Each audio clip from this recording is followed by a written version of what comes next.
তথ্যপ্রযুক্তি ও প্রতিরক্ষা সহ একাধিক খাতে রাশিয়ার সঙ্গে পারস্পরিক সহযোগিতায় আগামী ৫০ বছর একটি সমৃদ্ধশালী সম্পর্ক গড়ে উঠবে বাংলাদেশের।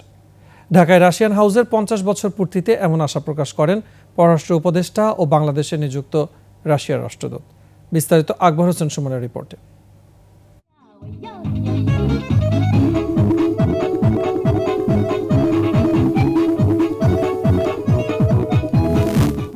ঢাকায় রাশিয়ান হাউস ও দুই দেশের সম্পর্কের ৫০ বছর পূর্তিতে এই আয়োজন।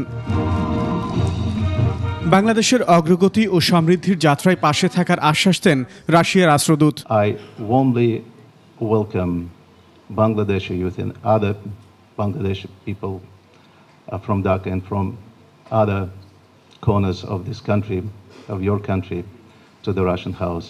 Long live Russian-Bangladesh friendship. বন্ধুত্ব বজায় রেখেই আঞ্চলিক এবং বৈশ্বিক চ্যালেঞ্জ মোকাবেলায় একসাথে কাজ করার আহ্বান জানান পররাষ্ট্র উপদেষ্টা। Our two countries also need to continue the legacy of bonhomie, work together to address regional and global challenges, and ensure that the bonds between Bangladesh and Russia remain as strong as ever.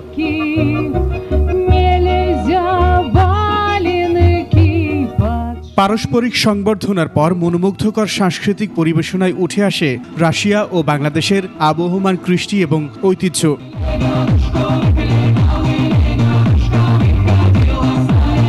Akbar Hossain Suman, ২১ television, Dhaka.